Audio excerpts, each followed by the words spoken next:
You're probably familiar with at least one format of film camera. Some examples include the 35mm camera, which is probably the most common.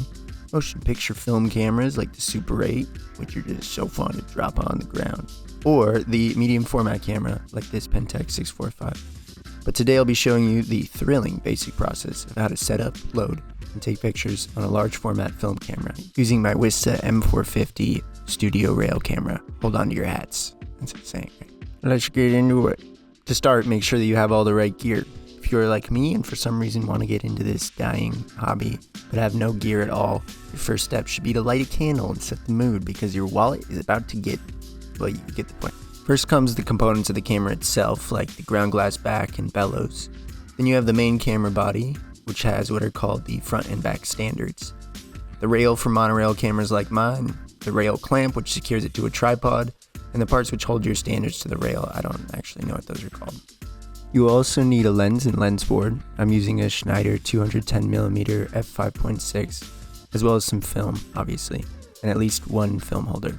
You should probably definitely also get cable release to trigger the shutter, a dark cloth to help see the ground glass better when composing and focusing, a loop, which is basically a magnifying glass to help get focus, though those last two are not strictly necessary. You also need a way to load the film in complete darkness. I'm using a handy dandy pop-up change tent. I love this thing. Here's me trying to remember if I forgot anything, and oh yes, a light meter to get the correct camera settings. Here's my fun analog spot meter, but you can use a digital camera or a light meter app if you don't have one. Step number 1, assemble your camera. Bellows go in the middle, lens goes up in the front, obviously, and your ground glass goes on the back for the light to be projected on and for you to look at. Next, attach your cable release by screwing it into the front of the camera, and don't forget to remove your lens cap. Step number 2 is metering. This is where you take your meter or your camera or your app or whatever, and you get the right settings for the light in the room. Then you apply these settings to the lens on the front. Mine's going to be at f11 at 1/30th of a second. Important to remember that you must have your iris open to be able to see the image that the lens is projecting. There's a switch to open it on the front right of the lens. But also remember to close it when you're done. Rest in peace to all the film I've lost by forgetting that step. Step number 3 is to compose and focus. Use your dark cloth to view the image which is projected upside down and backwards, as well as your loop to get a look at the areas that need to be in razor sharp focus. The camera focuses by increasing or decreasing the distance between the lens and the back of the camera where the film is held. There are these handy knobs on the side to do that, as well as these knobs which control the raise and tilt, which is just another way to control and stylize the depth of field.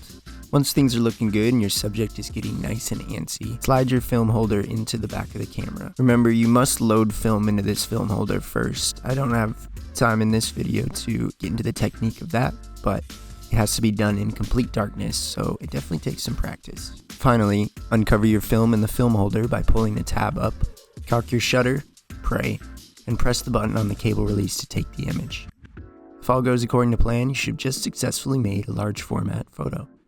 Film holders hold 2 sheets so you can slide your cover back down and flip it around to take another. Now you can take your film to get developed and scanned, or if you're a real nerd, you can start the equally long and arduous process of developing. Either way, that's the quick 101 of shooting large format.